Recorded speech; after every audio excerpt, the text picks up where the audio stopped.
Bravo team, entry secure. Move in and take positions. Quiet. Did you hear that? This is Lee. Give me status. Always clear. There's nothing here, Sam. What the hell? Lead up, get around left.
believe someone's alive there. You must help me. Time is critical. My name is Richard. Dr. Richard Myers, and I believe I'm the last one alive from my team. I was working with the engineers there before the connection was lost. I don't know what happened to them, but without your help, we may all die. I hope I can count on you. Here's the situation.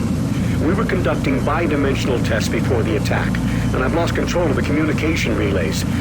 And now we have a functional teleporter still active in the other dimension. And if it's not destroyed, those creatures may be able to use it to reach as far as Earth. You've got to help me. I've done everything I can here, but I don't have enough power to activate the teleporter on this side. The engineers were working with me to redirect auxiliary power from Enpro straight to Exis Labs. But now, looks like you're the only one that can help. I'll upload the array instructions to the SSD at your console. There. Take the SSD and find the main power station in Sector 2. Just plug it into the main terminal and I'll contact you there. There's very little time. Please hurry.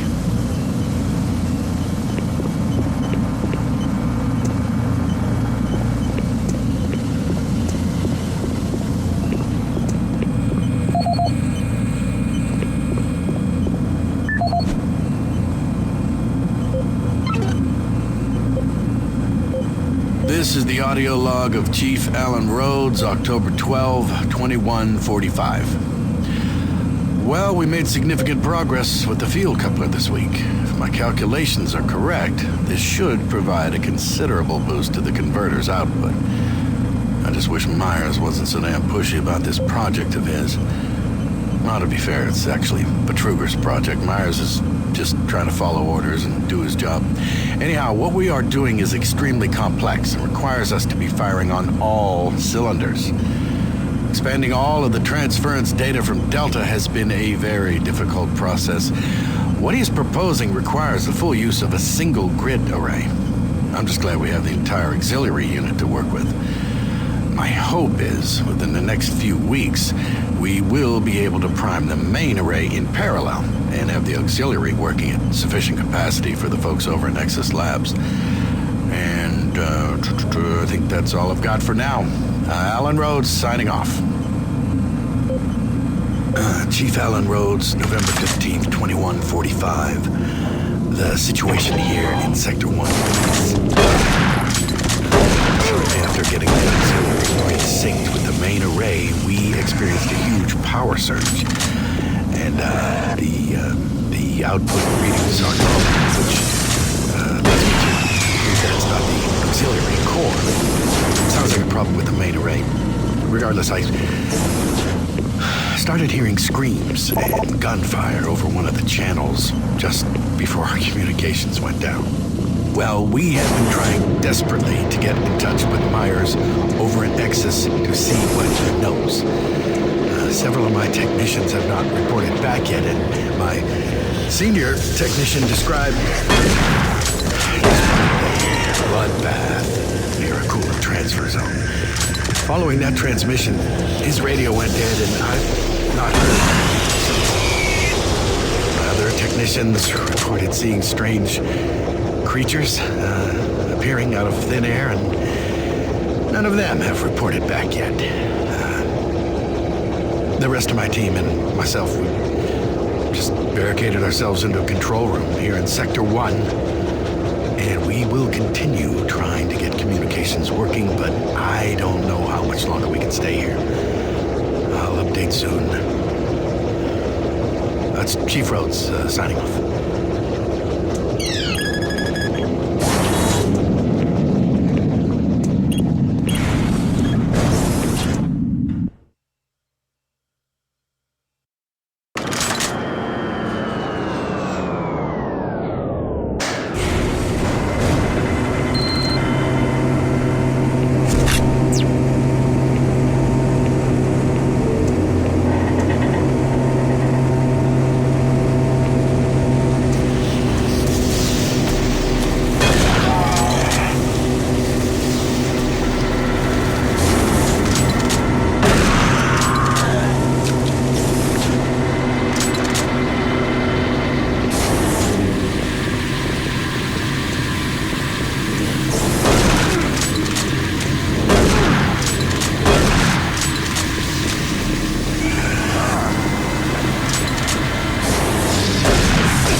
Chris Vargas, November 5th, 21:45. Our initial testing on the primary alignment module indicated excessive stress fracturing. I immediately ordered the team to discontinue the tests, and they've been working around the clock to repair the damaged module. Testing will resume once the unit's back online, and I'm pretty confident we'll be ready for next week's load tests for Chief Rhodes.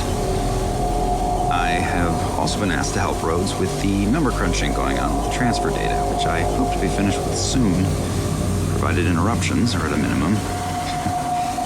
Interruptions, like the one earlier this week when Dave Voss, our security officer, insisted I change the code yet again for the cabinet displaying the shotgun my brother sent to me. It's not like I actually used the damn thing. I don't know, maybe the guy is just anal about code regulations. Personally, I heard he failed the Marine entrance exam, so resents being relegated to security officer. I sent an email off to the guy with the new code. Vargas, signing off.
Please insert SSD drive.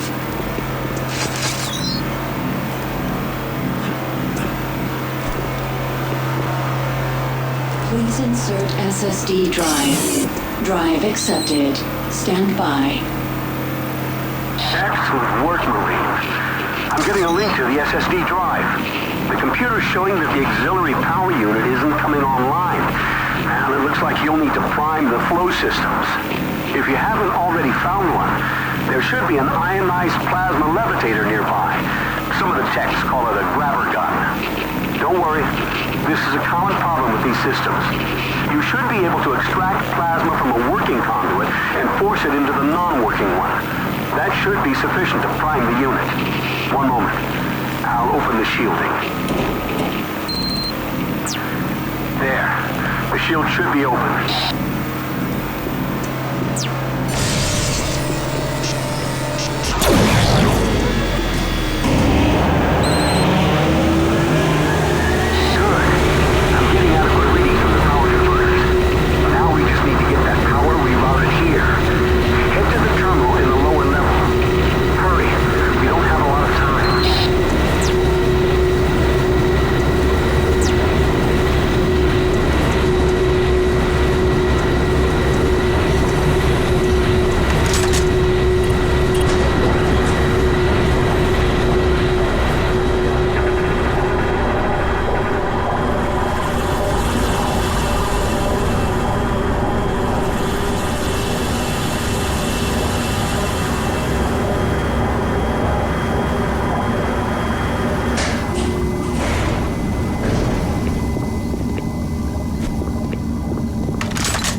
in effect. Service sub-level access is restricted.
Lockdown has been cancelled. Sub-level access for authorized personnel permitted.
glance where the future is now.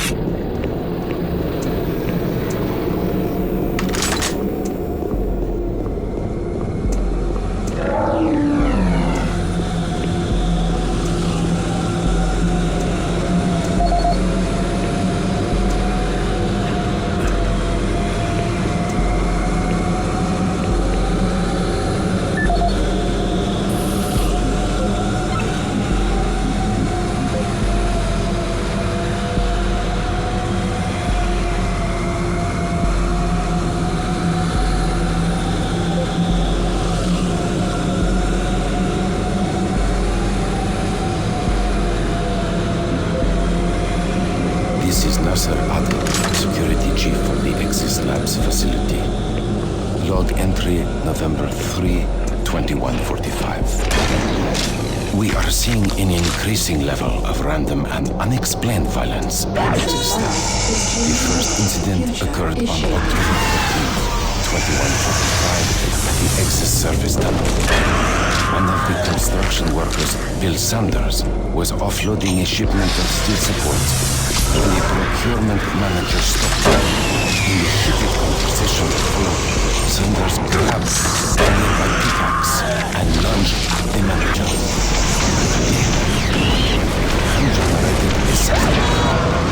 When Sanders attacked the manager, a number of men were able to subdue him. When we questioned Sanders afterwards, he seemed to have developed short-term amnesia. He didn't remember why he got so upset and attacked the manager. He only recalled stopping his loader and then moments later waking in the holding cell. Since that event, we have seen arguments progress more and more from heated shouting matches straight into outright brawls. The antagonists in these incidents all display the same conditions, as if they were suddenly possessed by violent anger, and then afterwards return to normal. We have only one serious life-threatening case so far, where engineer Leon Powell was stabbed multiple times. I fear this is not the worst of our troubles, and have requested additional security personnel posted at critical junctions. To assist any immediate medical need, I have resupplied storage cabinet 965 with the accompanying code of 428. Sergeant Nasser Adil, out.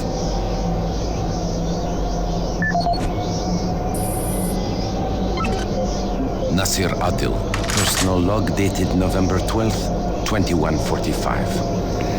I have just received word from Central Authority that the UAC representative, Councillor Elliot Swan, will be arriving in a few days from Earth. The report states he will be reviewing all sectors of Mars City, including Exis Labs. I'm not sure that's a good idea in light of the recent events we've had here.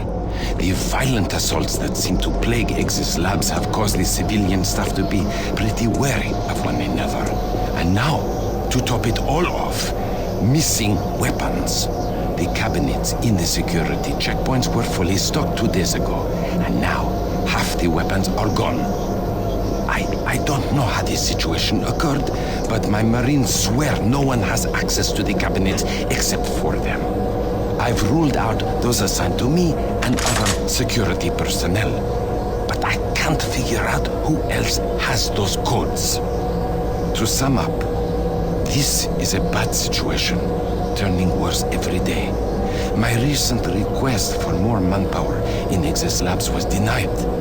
It seems other sectors of Mars City are stretched thin, and the small reserves at the base are already allocated. I need to have faith in my current detachment of Marines that they will turn things around.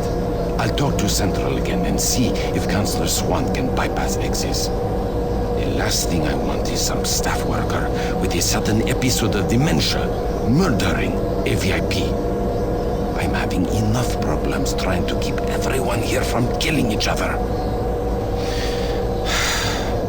Sergeant Nasser Adil, signing off.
Out there. Look, we don't have much time. These creatures are spreading throughout the base, and if we don't act quickly, all could be lost. I understand you have a lot of questions, but I can't answer them right now. All I can say is we need to get the teleporter in the next chamber working. But to do that, I need you to find a plasma inducer for the stabilizer bank. There's one in engineering. Now, if you head through the service tunnel, you can reach it. I'll unlock some doors. There. That will give you the necessary clearance. Now, please, get the inducer and hurry back. We don't have a lot of time. Please hurry.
Sector. I'll unlock some doors so you can make it back through operations.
Construction Supervisor for the Exis Labs facility. We recently reached substantial completion on the facility's engineering sector and began work on the environmental systems sector early. At this rate, we should be able to impress the big boys up in Central Authority and score our completion bonuses. And last week I reviewed the construction documents and found another item we can cut costs. My glass subcontractor mentioned the Moxum pressure seals for the exterior windows can be replaced with much cheaper Moxum seals. I submitted the alternative material selection to the base architect for review. On our Tuesday progress meeting, he argued the Moxum seals aren't up to spec. He complained that those seals are inferior and could cause air leaks or glass blowout. What the hell's he doing? Got some neck draftsman thinks he's designing a fancy hotel. Hey, guess what? I was building shit before he was born. Anyway, I managed to get the Moxum seals ordered. I bypassed the architect and talked directly to corporate. I showed them the savings and that sealed the deal. We'll be installing the exterior windows in environmental in a week and he will never know the difference. I'm so convinced the glass and seals will hold up that I'm gonna take a rocket launcher and test it on those windows and make me. That'll show the stupid architect. Folsom out.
is Bernice Tooley, Operations Coordinator stationed in Exis Labs.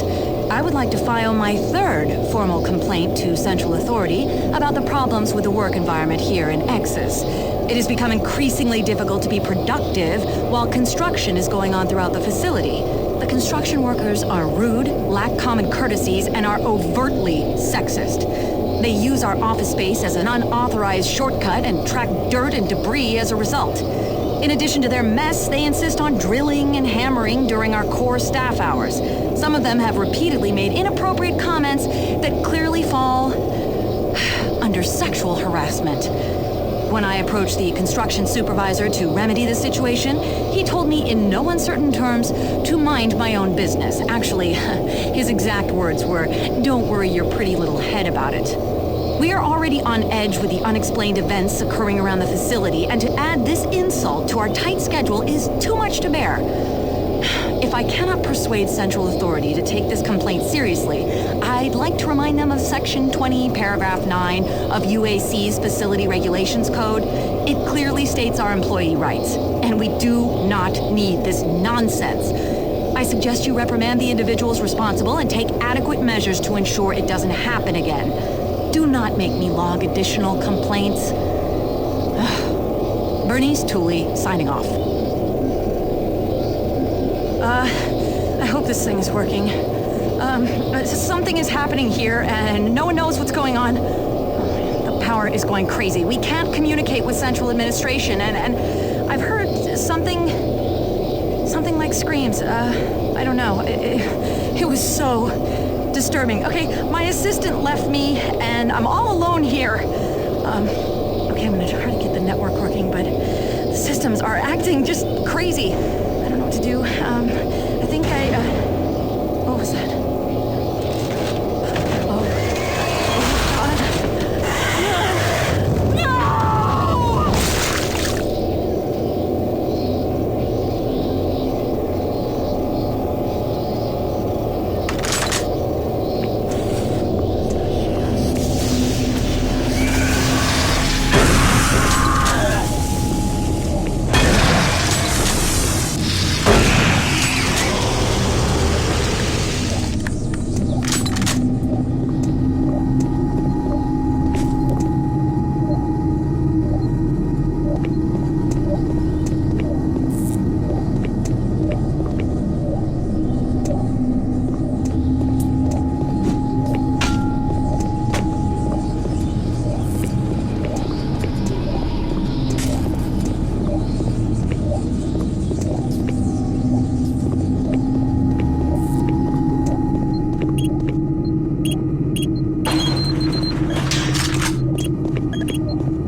and the teleporter is ready for transport. Here's the situation. There's a teleporter outpost in the other dimension, and it's still operational. It's very powerful, and it has a range that could lead those demons all the way to Earth. I would disable it myself, but it requires 2 people to do it. One person at the outpost to initiate the teleporter, and another person here to transmit a power surge to destroy it. I know it's a lot to ask, but you'll need to go to the other dimension, find the remote outpost, and initiate the startup sequence. You're our only hope of defeating this evil. I've got the teleporter ready to go. All you need to do is go into the chamber and initiate the sequence. I'll handle the rest from here. But before you go, I want to give you my personal account of what happened here. It explains everything. The advanced teleporter, how the madness started, everything. It's over there on the console. Please take it. The world needs to know the truth. And good luck.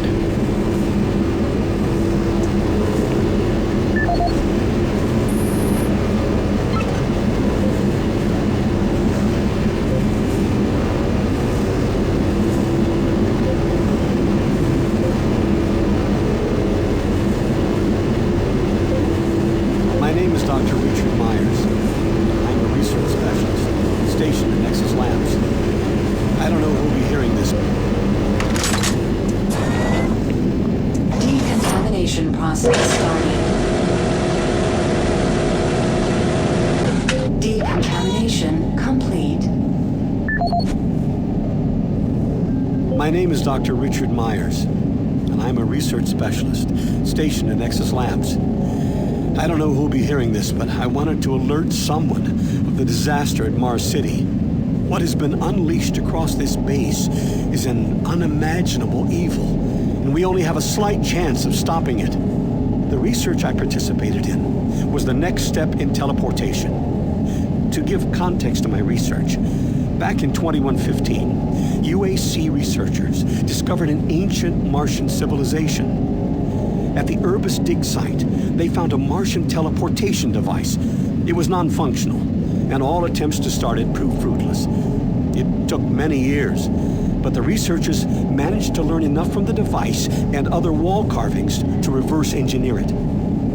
The first prototype teleporter, codenamed Project Mercury, was built in Delta Labs and became operational in 2139. This teleporter was only capable of short distance travel and limited quantities of matter transference. It could only teleport a single test subject, small animals and chimps usually, across a room. Once testing intensified and technical data increased, we were able to fabricate more powerful teleporters.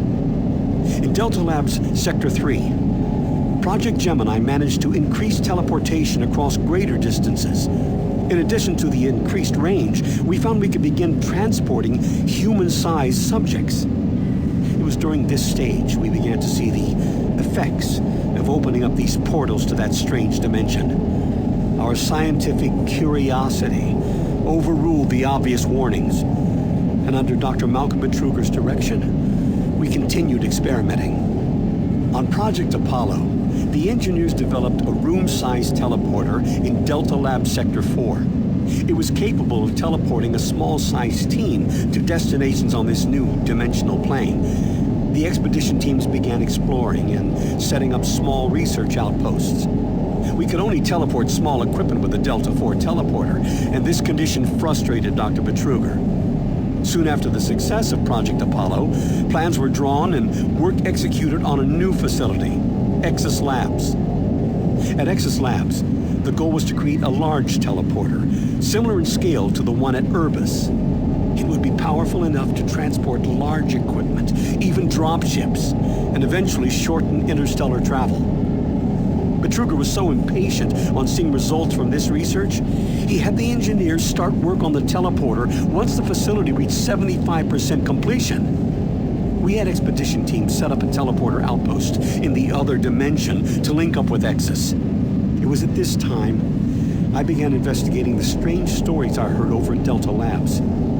I managed to hack undetected into Betruger's personal logs, and what I found scared me to the core. But Truger became obsessed with the findings of this new dimension. He started to push experiments, regardless of the human cost. His log entries into the occult and how to harness evil powers were truly frightening. The more recent logs detailed how demons, yes, demons, contacted him through his dreams, offering him unimaginable powers. But they demanded he find a way to help them reclaim Earth. It was then I realized that this other dimension was hell itself. By the time I realized his plan, Betruger had started the invasion. Since the Exis teleporter hadn't reached sufficient functionality, I assumed Betruger decided to launch the demon invasion on Mars without it.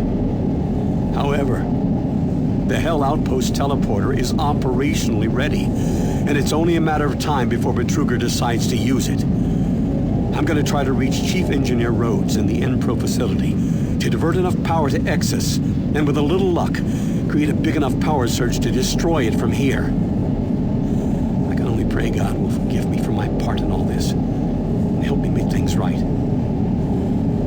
Lord, save my soul. Richard Myers, signing off.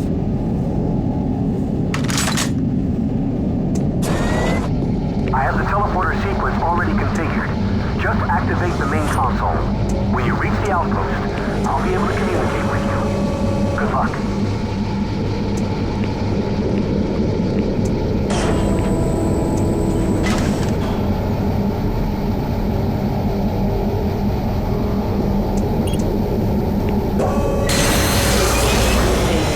Teleportation will commence in T-minus 3, 2,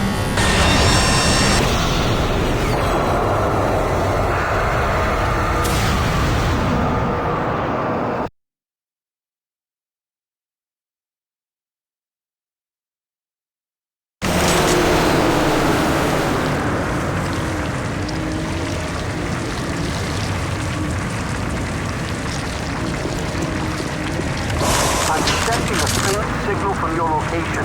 I can track you from here. Hurry. Find the outpost.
warming up. It should only take a few minutes to get to full power. Then I'll be able to send the search to destroy it. Watch your back. I'm seeing disruptions in the energy waves. Marine, there are things moving your way. Look out!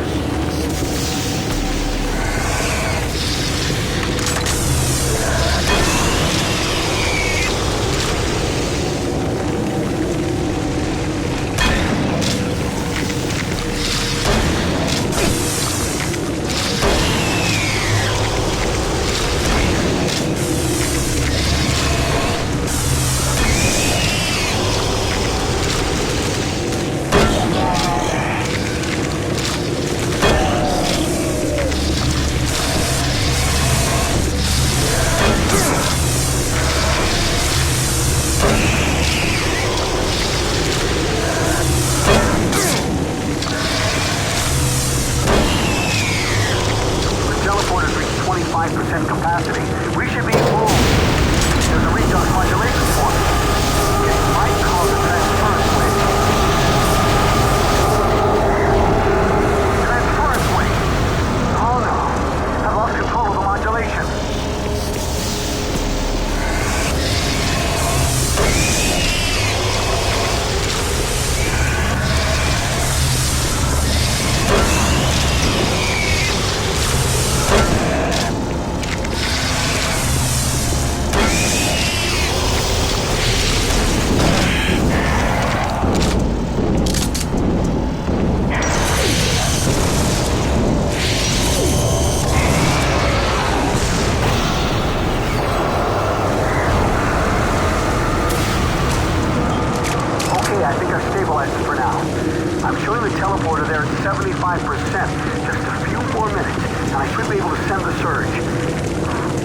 Wait a minute.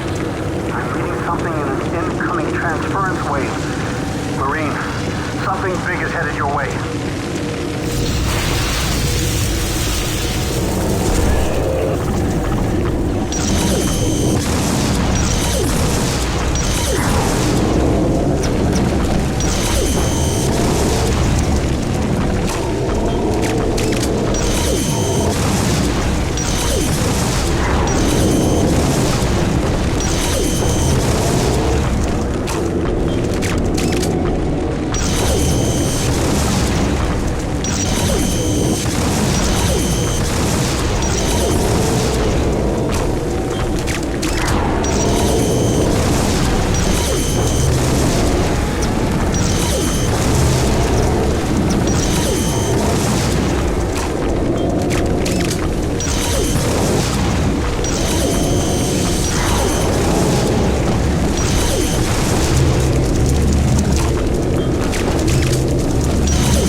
Nice work, Marine.